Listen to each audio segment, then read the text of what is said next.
So now I am honored to present our three panelists. Dr. Tammy Kazi Kanate has nearly 30 years of experience as a professional educator in K-12 and higher education. And she currently is a senior technical assistance consultant at the American Institutes for Research. She has expertise in diversity and equity, cultural and linguistic competence, cross-education system partnerships, and development of school leaders for urban and rural education contexts. Good morning, Tammy. Can we see you? Good morning. Hi. Next, Yasmina Lexinger is the School-Based Services Co-Lead at the National Training and Technical Assistance Center for Child, Youth, and Family Mental Health at the Center for Applied Research Solutions, or CARS. As an Arab American woman and daughter of an immigrant, she works to improve collaboration with within systems of care, such as health, education, and child welfare, for the good of all children and families. And in her free time, she teaches yoga. So namaste, Yasmina.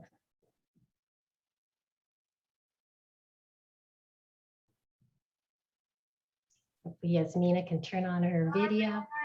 Hi, Yasmina.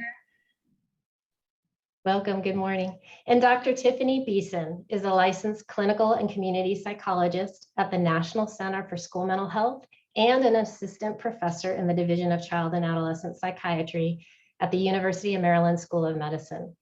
Her research interests relate to academic achievement, positive racial and ethnic identity, adaptive social and coping skills, and sense of community among youth and young adults. I can't tell you how excited I am about this panel presentation. We will give each panelist now just a few minutes to introduce themselves and provide an overview of their work. And they'll also share some information about their upcoming concurrent presentations to help you choose which one of the sessions out of the three you would like to attend next. I know it's going to be a really tough decision. So following their introductory remarks, we'll have some moderated Q&A and some Q&A from you all. So again, please remember, don't be shy, put some questions in the Q&A button or the chat. And at the end of the session, we'll open it up for those. And without further ado, I will hand it over to Dr. Kazi Kanate. Tammy, the virtual floor is all yours. Good morning. Can you hear me? Yes, we can. Wonderful. So I'm so pleased to be with you today. My name is Tammy Kanate. I am a senior consultant at American Institutes for Research. In my work, I often engage around equity, trauma, and social emotional learning. I'm an educator, a teacher by trade. I've taught middle grades through high school and doctoral studies. My background is in educational leadership. And today I'm very excited to be sharing with you on the panel. One of the things that we'll talk about in my session that follows is recognizing inequities in trauma exposure and response. And beyond the recognition, we'll talk about collective trauma, collective impact, and most importantly, community response. And so I look forward to having some time with you later. Should you choose my session, know that you are in excellent hands, even if you don't choose my session, because my peers are really amazing. Thank you for having me.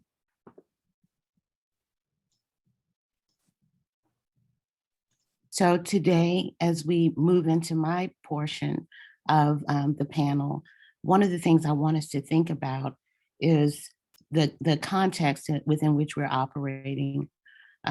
So many of us are stressed on so many different levels because we're experiencing what is called cascading collective trauma. And so we know that a trauma is something that really shakes your foundational psychological well-being. It's usually triggered by an event or a series of events.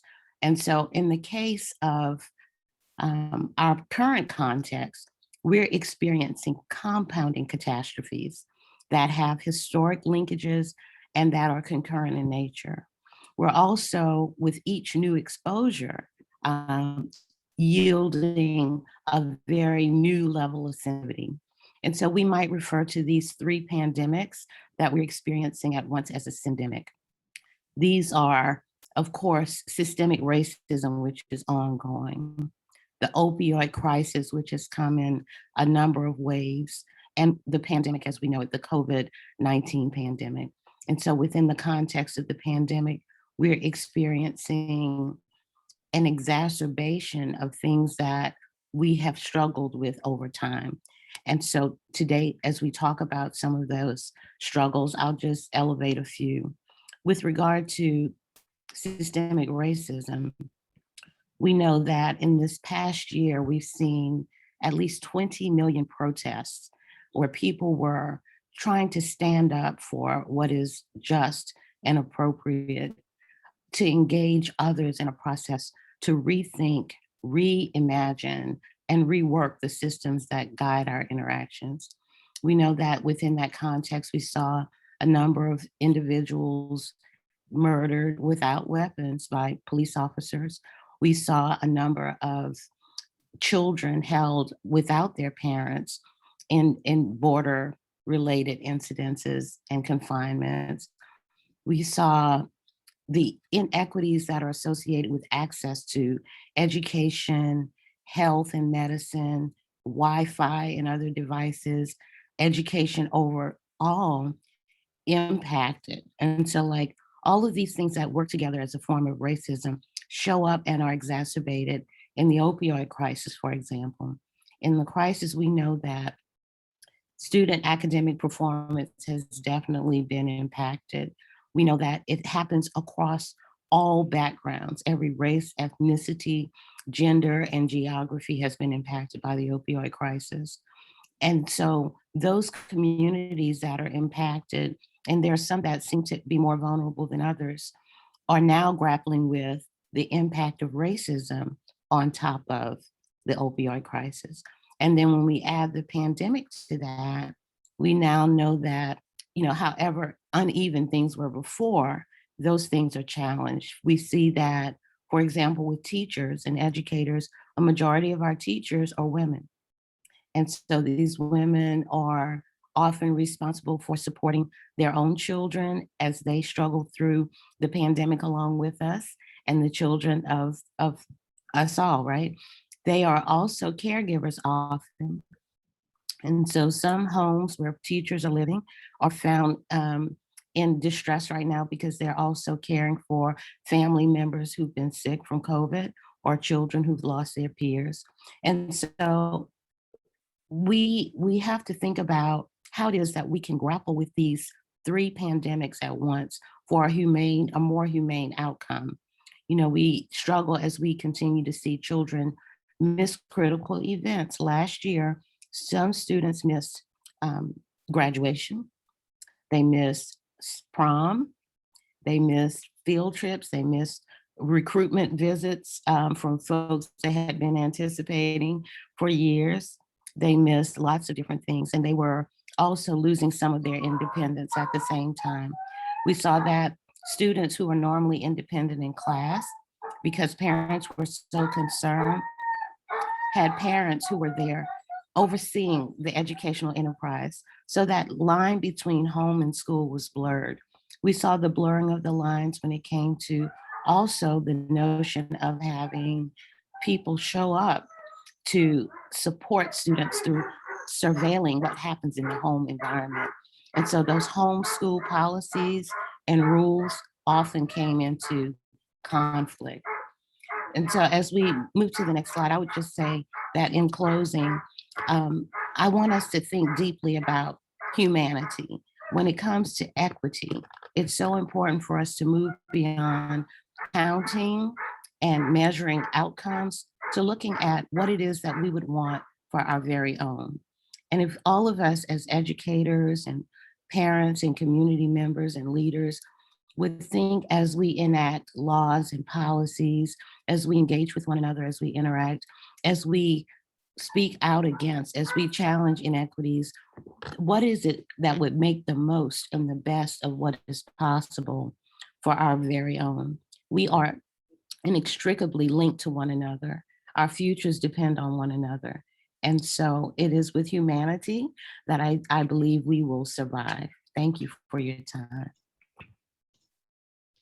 Wow, Dr. Kazi Kanate, thank you so much for establishing such a compelling, important, powerful, contextual foundation for our panel today and for your presentation later this morning. That was amazing. Thank you. Our next panelist is Yasmina Luxinger, who plans to take us on another journey. Yasmina. Hi, good morning, everyone. It's 8:32 in not so sunny Phoenix, Arizona. And the power has been going off and on at my house because of the rain, and our infrastructure isn't built to handle heavy rain. So apologies if I suddenly drop. My name is Yasmina. I am the School-Based Services Transformation Team Lead for the National Training and Technical Assistance Center for Child, Youth, and Family Mental Health. And I do that through an organization called CARS, the Center for Applied Research Solutions, a female-owned nonprofit that focuses on issues of education, social justice, mental health, and trauma-informed practices. And I'd like to talk to you about my session today and why you might like to come hear from me. That's my slide transition noise. So, like Michelle's shared, I am going to take you on a journey. In the earlier parts of my career, I have journeyed across multiple sectors. I started my career in mental health and accidentally found myself in the world of education as a mental health professional. Then my journey took me to being a state director for the Department of Education in Arizona for school safety and social wellness, which included Project Aware and school safety initiatives, as well as emergency response to the pandemic. So the scenarios that were shared this morning were really resonating with me. In my former role, those were a lot of the scenarios that would come up that we would hear from teachers. And what my session is going to be about today is the intersection and the journey of all of the programs, practices, and policies that educators may use or want to use as they go along their own path of preparing students to be successful, healthy, safe, challenged, supported, and engaged students. So how did this map come to be? We will discuss that a little bit more during my session, but I'm gonna give you a little sprinkling of teaser to kind of get you interested.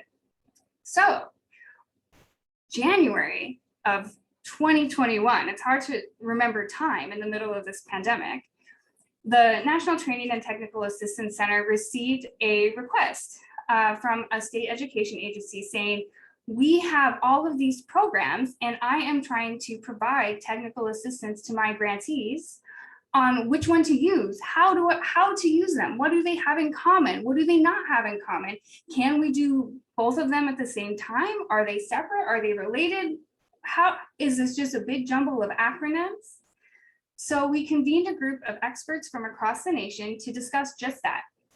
And as a result of that work, they were able to create this journey map and accompanying coaching and facilitation tools for those of us in the field who are working with schools, with educators, with mental health professionals who are trying to implement these programs and practices in their work. This journey map will be made available and public on our website at ntechmentalhealth.org. And you will also have access to the coaching and facilitation questions, and you can use them in your work. We also will offer for you the ability to sign up for additional cohorts and communities of practice as coaches and facilitators as we continue to explore and continue on our own journeys as the pandemic continues to change and as we continue to implement programs and practices across diverse populations for success. Ta-da! I made it in exactly 4 minutes. Thank you so much, Yasmina. You've made the choice even harder. Really appreciate that. We know lots of folks are struggling with those problems and how to make sense and coordinate services. And so that's a great option for our audience to select for the coming presentation. And to make the choice even harder, we have, last but not least, our third and final panelist, Dr. Tiffany Beeson. Tiffany, please take it away. Greetings, everyone. My name is Dr. Tiffany Beeson, and it is truly my pleasure to be here today to talk about trauma-informed approaches through an equity lens. And in the next few minutes, I'll share a bit about myself and my commitment, and then give a brief overview or teaser, if you will, for my talk today.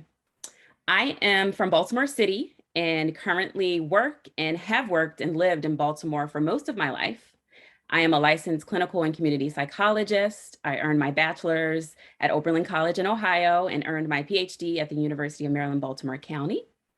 I am currently an assistant professor at the University of Maryland School of Medicine and faculty at the National Center for School Mental Health.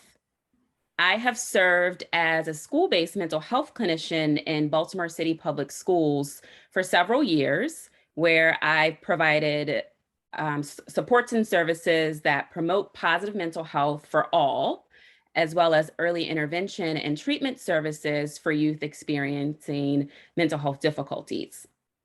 I currently serve as the Director of Cultural Responsiveness, Anti-Racism, and Equity, or CARE, within the National Center for Safe, Supportive Schools, where we are focused on fostering safety and support of all students through culturally responsive and trauma-informed comprehensive school mental health.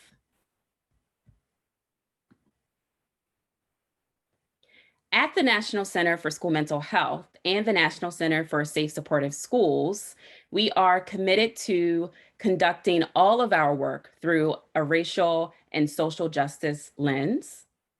And we will continue our work to support culturally responsive and equitable practices in school mental health, with focus on Black, Indigenous, and people of color, newcomer youth or immigrant and refugee youth, and the LGBTQIA community, and those from all other communities that are harmed by historical and present day oppression in society and its systems, including the school system. We recognize that through addressing structural and systemic inequities long present in the education and mental health systems, school mental health systems have an opportunity to develop and model anti-racist and anti-oppressive policies and practices. I am, and we are, committed to learning, healing, and growing together in our work to promote equity. As for my talk today, I will be focusing specifically on engaging families to promote equity in student mental health and well-being. I will begin with a brief overview of some important background information, including defining trauma and broadening this definition to integrate historical and racial trauma, and moving into an introduction of a framework of racism that talks about multiple levels of racism. And then I will briefly touch on how different levels of racism and oppression lead to inequities in schools. I will then introduce and make an argument for cultural responsiveness, anti-racism, and equity, or CARE, practices as the humane response to inequity caused by racism and other forms of oppression in schools. I wanted to note that there are multiple forms of oppression that harm students and result in inequities in schools, including classism, ableism, heterosexism, transphobia, just to name a few. Today, I will be focusing on racism, given the abundance of literature that implicate racism as a source of severe inequities in school.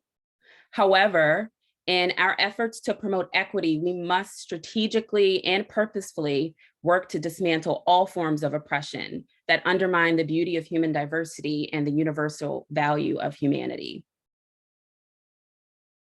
Given the experience of trauma by way of marginalization and systemic oppression of youth and families of color, the bulk of my presentation will focus on how educators can engage families to promote equity and student mental health. I will focus on strategies to foster personal cultural humility, to engage in meaningful youth and family partnership, to learn from families and youth as the expert on their needs and strengths, strategies to supporting culturally based strengths, and work with families to overcome barriers to educational involvement and treatment engagement.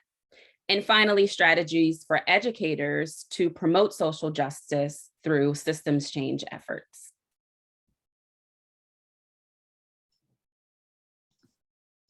Thank you, Dr. Beeson. I invite all the panelists now to turn back on their videos. You have made this almost an impossible decision, but I want to alleviate some of the worry of our audience with a couple of ideas. First, we have about 20 minutes now where you can ask of these panelists any questions, curiosities, ideas that you want to run by them during this time, so that if you select one session, you still have access to the two other wonderful panelists right now to hear from them a little bit more. And also all of their presentations will be available at some point, hopefully in the near future, on video. So if you are having a hard time deciding which session to go to later today, please know that we will have the recorded sessions available later online on the website.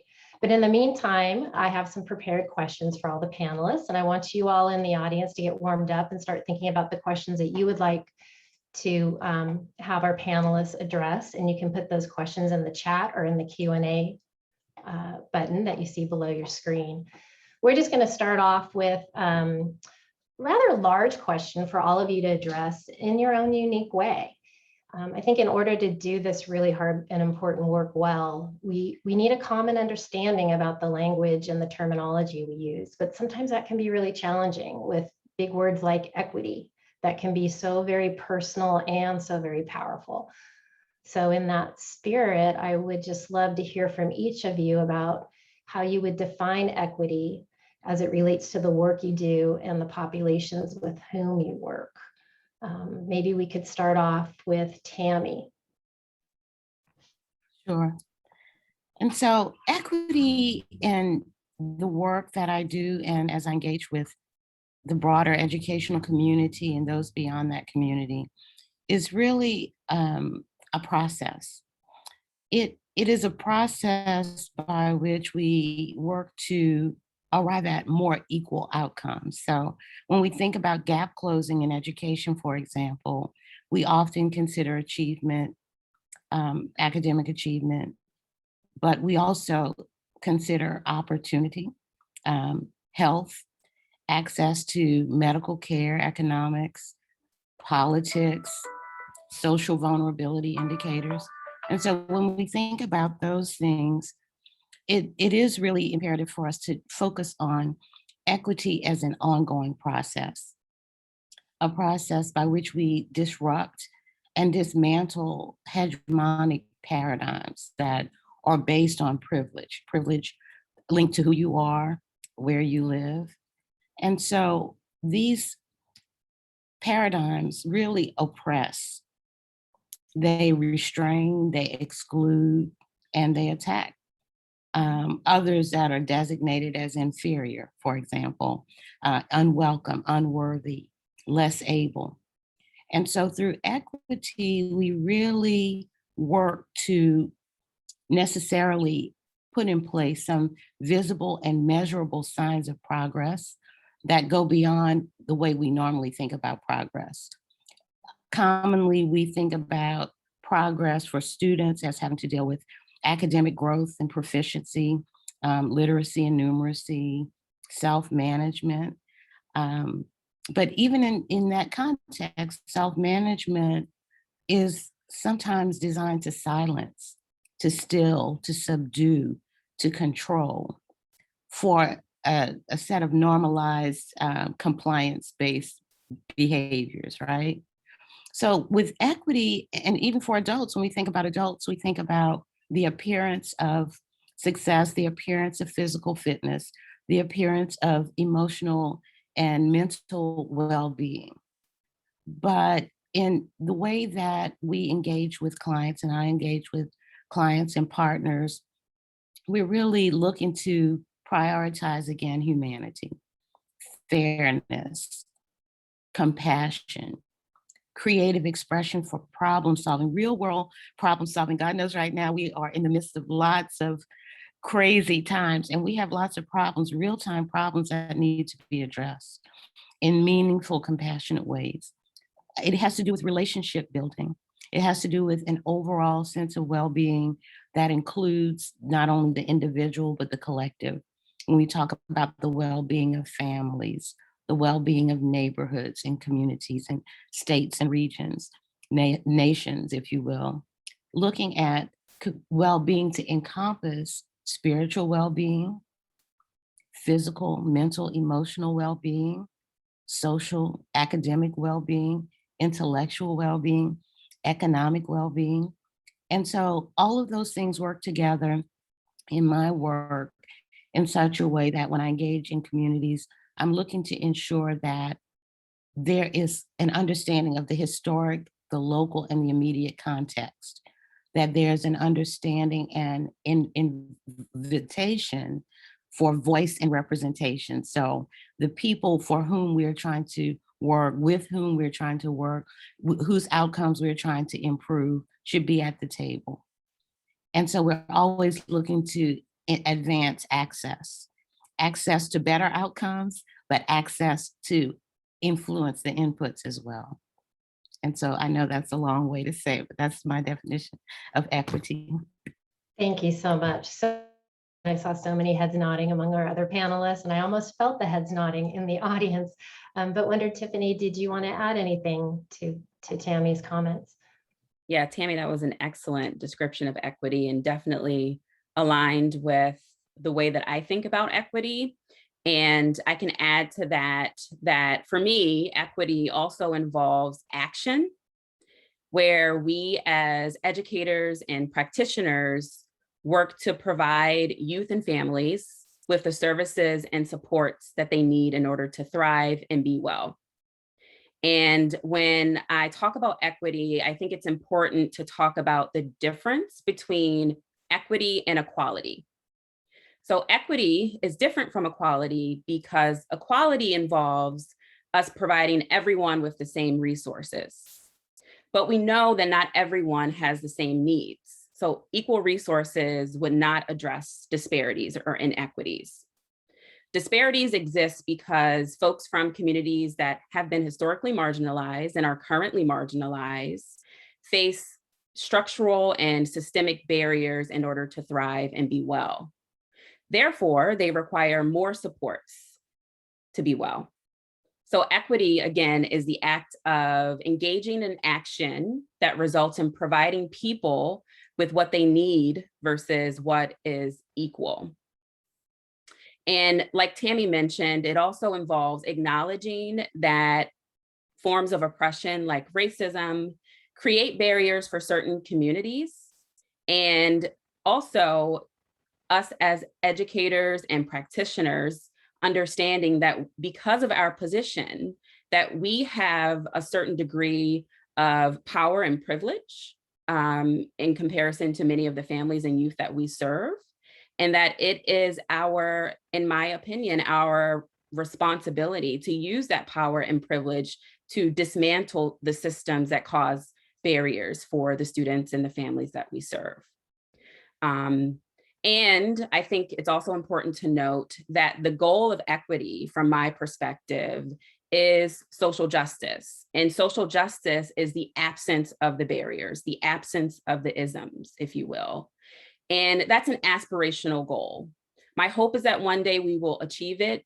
But what's important is that in the meantime, that while we work to dismantle forms of oppression and social injustices or the isms, that we engage in policy change, that we engage in self-change, that we engage in supporting folks with the resources that they need in the classrooms and our therapeutic work. And this involves being intentional about doing self-work around cultural humility and awareness, which I'll talk more about in my presentation, so that we're not perpetuating oppression in our settings. And also this involves being intentional around using culturally responsive, inclusive, and anti-racist practices in both our teaching and our clinical work. Thank you, Tiffany. Such a helpful addition to the definition and a great call to action. Really appreciate that. Yasmina, would you like to add some thoughts? Yeah, I think I'll answer this from the lens of from a different hat as a former state leader. For me, when I have that top-down lens and not as much face-to-face with students, for me, equity is about outcomes, and it's something that is measurable and quantifiable in every aspect of your program and practice. So if you're not with students every day, who's on your board? Who's in the leadership of your agency? Do the service providers represent the communities that you serve? And if you don't have that information, then you get it. And then that's your baseline. And then equity is achieving outcomes so that what you're providing is reflective of the community. It's visible in your internal agency HR practices. It's visible in, most importantly, I think, if you're in a lens of state leadership, is identifying bad policy, especially if you're an educator, because education is the system of oppression. Education in America was designed to perpetuate inequities. So we as educators and leaders need to ask ourselves, what will this product or service or practice or grant do for the most vulnerable in my community? And will it reach the most vulnerable in my community? And I'm talking in my state, Arizona, people without access to internet, without access to mental health professionals. If my program, practice, or policy is not reaching those folks, then I'm participating in perpetuating inequities as a state leader, because I'm not innovating, I'm not connecting to the community in a way that they're telling me what we need. And I think that partnership, and I see Marissa's question in the chat about how student and family voice can address trauma in schools. It's directly connected to equity, because when we talk about the standards of success, by whose standards are we measuring? What is wellness, and whose definition of wellness are we using? And when we're talking about the supports we provide, one thing we hear a lot is, well, families just don't want to engage, or students just don't want to engage. And that's something that for me is really difficult, because what I hear is they're not engaging within the margins of acceptability that I've defined for them, because we know it's not true. We know because communities of color have been caring for themselves in absence of formal systems in America and other countries for generations. So we're just seeing now that science is catching up to what marginalized communities have known all along, that communities who care for each other, that connect to each other, that are relational, and that is where the wellness comes from. And to disrupt it with these formal systems that require process and bureaucracy, that's where the disruption happens. And so we weave it together. And equity is not an afterthought. It's the moral foundation. It's our values by which everything else is developed, and how we establish those trusting relationships with communities. Because as a community member, if a leader came to help me and I looked at their organization and saw that they didn't reflect me, it would be hard to trust. So those relationships are just the foundation of how equity begins. I so appreciate that. Really, again, a call to individual action, and that we all bear the weight of improving these challenges. I loved how you also were weaving in the question from Marissa about how can student voice and family voice help address trauma and inequities in school. I wondered if Tiffany or Tammy, you wanted to add any comments based on that additional question from the audience. I love that question, and I love Yasmina's response to that question. I am very personally interested in terms of my research and my clinical work in understanding from communities that I serve about what they do to be well, or what we do to be well. Many of the communities that I serve have shared identities. And using that information about culturally based strengths to inform the interventions and the services that we provide within school settings. And one area that is of particular interest for me and relevant for this topic is racial socialization, which is a practice that many parents of color and from some immigrant communities use in order to prepare their children with for the experience of injustice, of racism and other forms of oppression. And racial socialization so involves educating children about those experiences, but it also involves fostering skills to thrive and be well that are very much culturally informed and culturally based. And one is positive racial ethnic identity. So fostering within the children pride about racial ethnic pride, and cultural pride. And there is a plethora of research that has demonstrated that positive racial ethnic identity promotes positive well-being, promotes positive academic achievement, and can buffer against some of the negative impacts of racism and other forms of oppression on young people. And so the question related to how do we engage families and how do we engage youth, I do believe that it's important that we are intentional about doing, research that involves learning from parents, learning from families and youth, and using those culturally based, supporting families and youth and leveraging those culturally based strengths to thrive and be well. I would just add that I love what both Tiffany and Yasmina have shared. And when I think about positive racial ethnic identity and racial socialization, I think about the extent to which they are emancipatory in nature. And so one of the things we really aspire to have supported through equity endeavors is emancipation, to have folks who are free to be the best of who it is that they are and can be, and who are free to draw upon their strengths, their wisdom, the traditional ways of knowing, and not have those automatically excluded or minimized as insufficient. And so when Yasmina said people of color have been caring for themselves across time, it is absolutely accurate. But we know that we often see science and education impose new ways of being that discount traditional ways of being.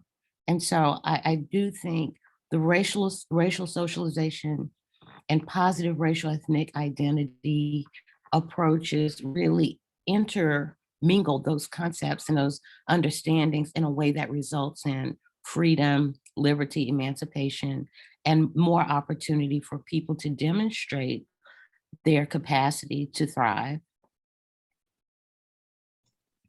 Thank you all so much. Such a rich discussion. We're still waiting for some other questions from the audience to come in. So I would just like to go back to some of these prepared questions. And Tammy, you spoke a lot in your introduction about the three pandemics. It's such an amazing historical time right now. The opioid crisis, COVID-19, systemic racism. Can you say a few more words about how the combination of these three crises have exacerbated the inequities we see?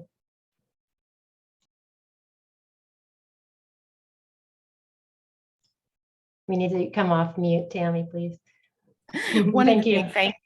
One of the things that's so important for us to appreciate in the context in which we are acting is really how students are thriving or not.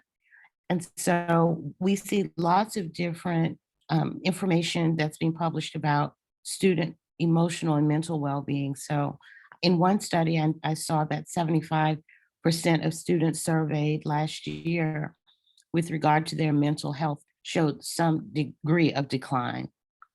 And 18% said that it was significantly impacted and worsened. 81% struggled to focus. and 74% had trouble maintaining a normal routine.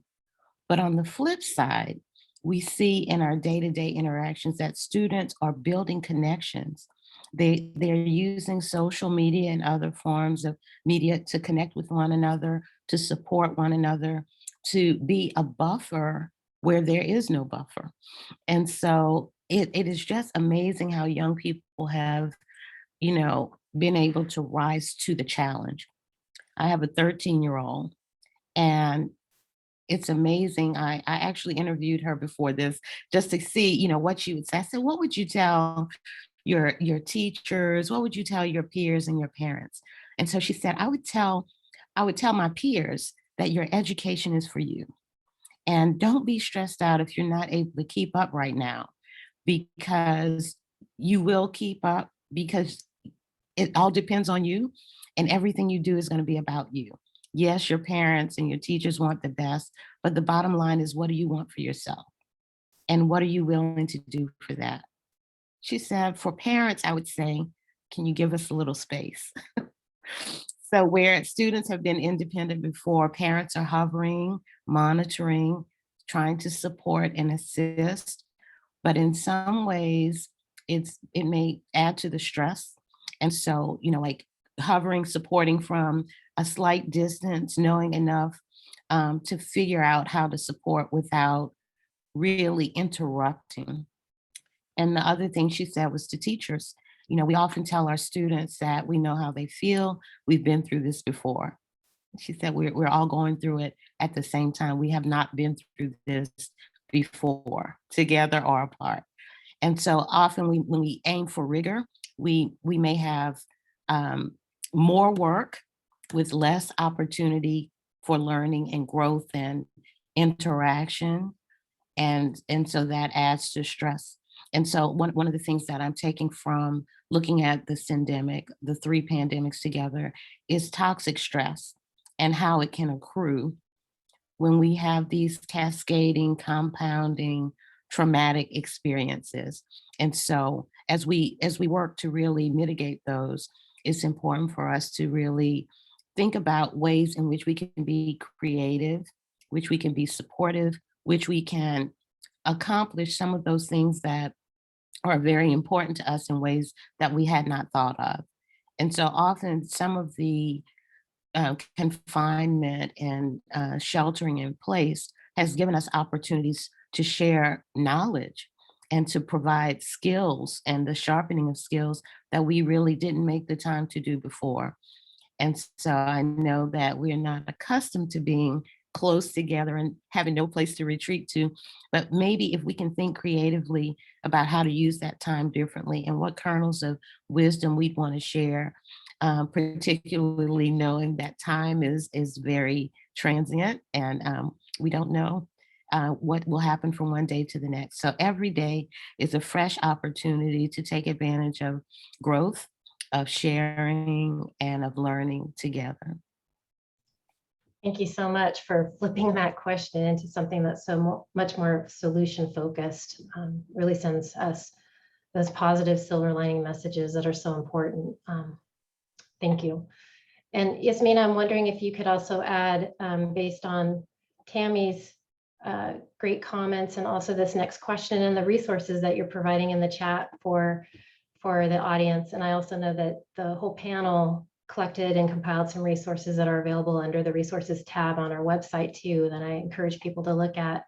Do you have some other suggestions how we can improve the learning experiences with educators and students now in person, hybrid, remote, and all combinations, depending on day by day what the status of health is? What can you say about the experiences and what we can do to help folks in the coming year?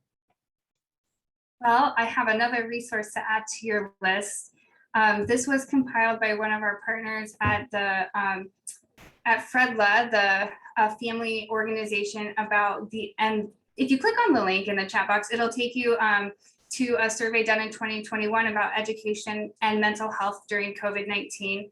And one thing that I just wanted to note is remote learning actually wasn't possible for all of our students because of broadband challenges. And I know at the very beginning of the pandemic, even more, and as we're seeing another uptick in the Delta variant, even more concerning from like a state lens is the ability for kids to be fed, which is becomes the real challenge when schools shut down. Many of our students in rural and remote areas were only getting fed at school. And so I think before we even start talking about learning, we need to start with a conversation about basic needs. And I realized that wasn't how I answered this question the first time when we talked about it, but since that time, the Delta variant has started to have schools reconsider closing down. And I'm just recalling that in those rural and remote areas, when you would have mandates to deliver food, sometimes students lived like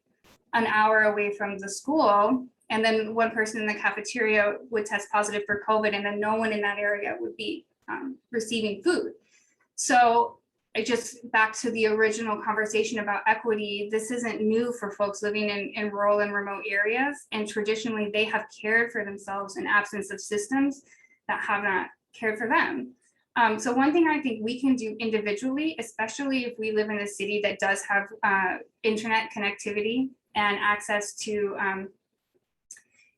email, would be to stay informed about our local elections. Local elections matter. Local elections are how they decide to improve broadband, are how they decide to allocate infrastructure resources. Local elections are how they decide to fund education. And the problem in many states is we simply aren't funding the most critical time of development, birth to 5. And so we can individually call to action by looking at what's going on in our own communities and making sure that even if, like, I'm a person who doesn't have children of my own, but I know what my school districts and my zip code are doing for hybrid and in-person learning, because that impacts me in the long run. I need a healthy, educated, safe, supported, challenged workforce someday. And so we can improve their hybrid learning experiences by making sure we have teachers in the classroom. So we can do that by making sure that we're providing support for teachers and compassion. I don't know if you've ever tried to teach people in person and online, but it's terribly challenging. And to do it in a way that accommodates for individual learning plans, English language learners, lack of technology and lack of access to resources and materials. Can you imagine if suddenly your job changed overnight and that the entire public got a report card about your job? I think, just to echo Tammy's earlier and Tiffany's earlier comments, compassion, compassion, compassion. Not everyone's at the same spot. There's no good way to navigate what comes next. There's no right way, because it's never been done in our documented lifetimes with our current access to resources. So compassion. Don't forget to vote. Thank you so much. And it's such a great segue to our final question. And Tiffany, I'll ask you to address this. There's complex trauma that we're all suffering, educators, students, families, the community. So in the same spirit, what is the best next step we can take to ease the suffering and improve outcomes? Yes. So I think it's hard to identify what's the best next step, but I do believe that one of the very important next steps for us is first acknowledging the impact of various forms of oppression and trauma on students, families, as well as educators, and approaching the work from an equity and a compassion lens, and providing mental health supports and services in schools is an important piece of that. And ensuring that those supports are both trauma informed as well as healing centered and culturally responsive to the cultures and the identities of the students, families, and staff within the community, and that those supports include both promotion and prevention of positive mental health, as well as targeted and treatment services for students, families, and educators who are experiencing significant distress. So it's, in a nutshell, it's trauma-informed, healing-centered, culturally responsive, comprehensive school mental health. I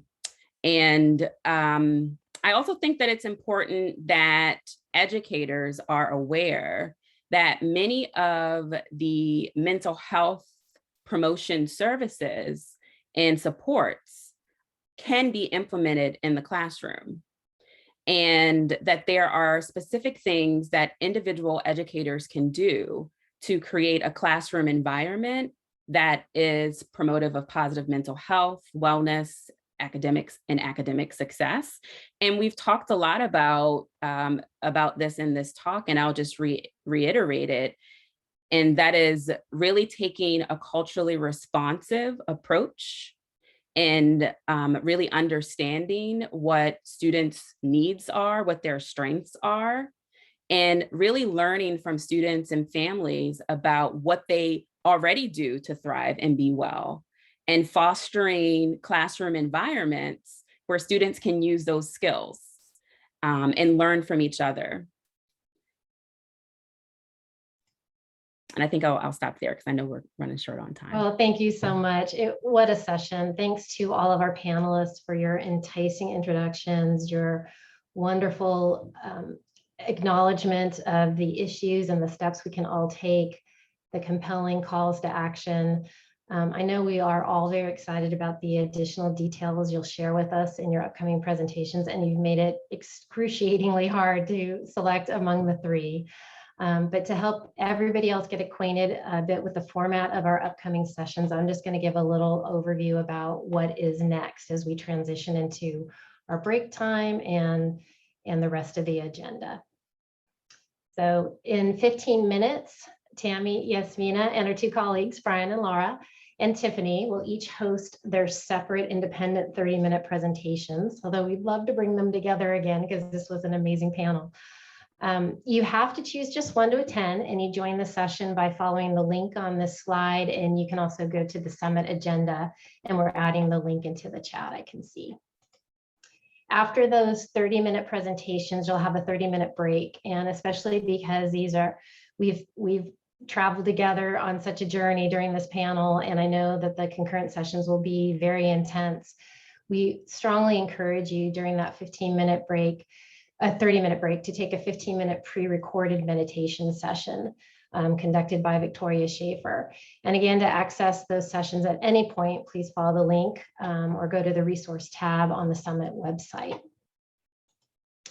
At 1:30 p.m. Eastern, and that's 10:30 Pacific, you will have a choice to attend one of 4 working sessions, each aligned with an action strategy included in the action agenda. And I really just want to put another plug in for you all to attend one of these sessions. As our panelists shared today, these calls to action are so important. In the working sessions this afternoon, you'll get a chance to discuss the suggested action steps with other participants in the session. We'll talk about things like, what are we ready to do now? What could we do to plan for years from now? What's motivating? What's missing? And you'll be able to share your own experiences and challenges and successes with others. And we'll also discuss what we can do to address equity and cultural responsiveness and anti-racism. So please review the 4 strategies here and select the one you're most interested in starting with. This will be a really valuable time to reflect on work that needs to be done at home and the partnerships you need to mobilize and the concrete steps you need to take to move this work forward. And please honor the inspiration that's building inside of you today from all that you're learning from each other and from these experts, and act on it. You deserve this time so that we also often miss the opportunity when we go back to our busy schedules to really enact all the things that we learned. This will help you digest and reflect and share and learn from others, and commit to making really important changes in practices and policies. So you have a brief break now, and you'll join the concurrent session of your choice in 15 minutes. I also have placed a Zoom link for the sessions in the chat. So we hope to see you a bit. I know there's lots to go on this afternoon, but again, thank you so much to this panel. And if you have any questions or concerns and want to email us, we have people standing by at csoc.relap@sri.com to answer any of your questions and concerns.